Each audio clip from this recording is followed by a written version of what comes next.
Place à la chronique culture de 64 minutes. Estelle Martin s'apprête à nous rejoindre. Elle nous fait découvrir ce soir le festival Lumière d'Afrique.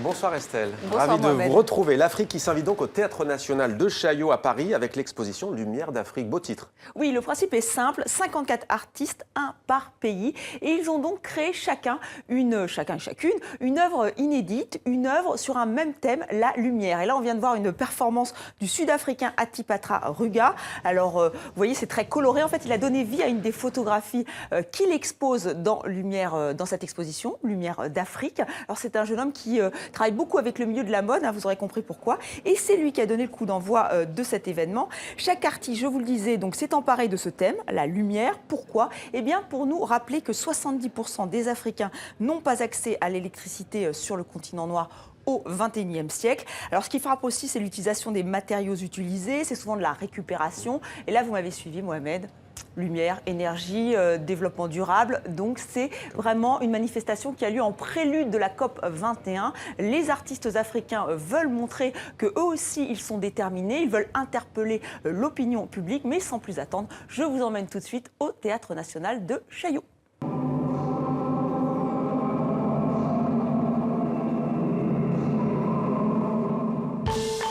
La lumière, elle jaillit, clignote, s'affiche dans ces 54 œuvres. 54 artistes, un par pays. Certains sont très connus, d'autres moins.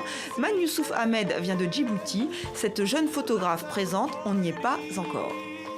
On est un petit pays dans la corne de l'Afrique, Djibouti, et ce petit pays a beaucoup de potentiel énergétique.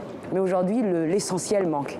Alors, c'est surtout la question qu'on se pose à Djibouti, c'est après avoir fait autant de progrès, comment ça se fait que le basique, le fondamental, l'énergie manque encore?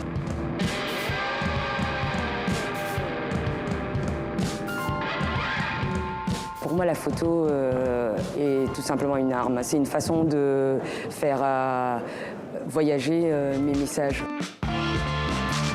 La lumière, une nécessité, un besoin concret. 70% des Africains n'ont toujours pas accès à l'électricité. Mais il y a aussi les lumières, cette démocratie des lumières venues d'Europe. De nombreux artistes se sont emparés de cette dimension politique. Nous, on a eu le cadavre des Lumières avec le colonialisme en Afrique. Mais bon, nous sommes optimistes et nous voulons ressusciter ce cadavre de Lumière. Et c'est pour ça que je dis que je suis un héritier de Lumière en tant qu'Africain. Réinventer l'esprit des Lumières pour le faire rayonner en Afrique et au-delà, c'est ce qu'imagine le béninois Aston avec cette carte du monde où les perles noires symbolisent les diasporas du continent. D'autres sont plus caustiques. Le Ghanéen Paadjo a imaginé une ampoule géante qui fait cercueil. Autant de variations sur un même thème pour cette exposition qui voyagera jusqu'en Afrique en 2016.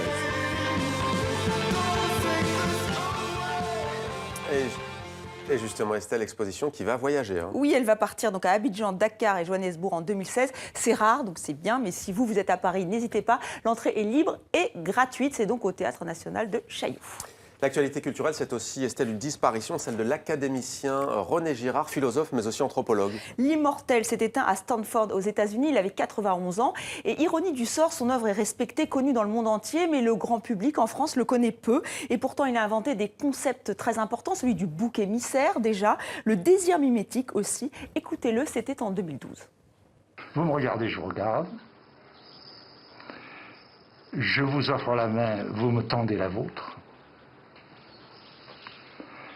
Mais s'il y a un refus de réciprocité quelque part, la réciprocité se rétablit instantanément car le refus est partagé par l'autre. Le refus devient une invitation au refus chez l'autre. Il est presque impossible d'abolir la réciprocité entre les hommes. La violence est une forme de réciprocité. Et pour tout comprendre de cette rivalité mimétique, je vous invite à lire ou relire Mensonges romantiques et Vérité romanesque. Et enfin, un autre livre que je vous conseille, celui qui vient de recevoir le prix Médicis. Il s'agit de Titus n'aimait pas Bérénice de Nathalie Azoulay. Et vous pensez à Racine et vous avez raison. Mais pour en savoir plus, eh bien, je vous invite à le lire, ce livre qui nous plonge dans notre temps, celui d'aujourd'hui évidemment, et le XXIe siècle, et celui de Racine. C'est aux éditions POL. C'était Demander le programme. Merci Estelle pour cette chronique culture.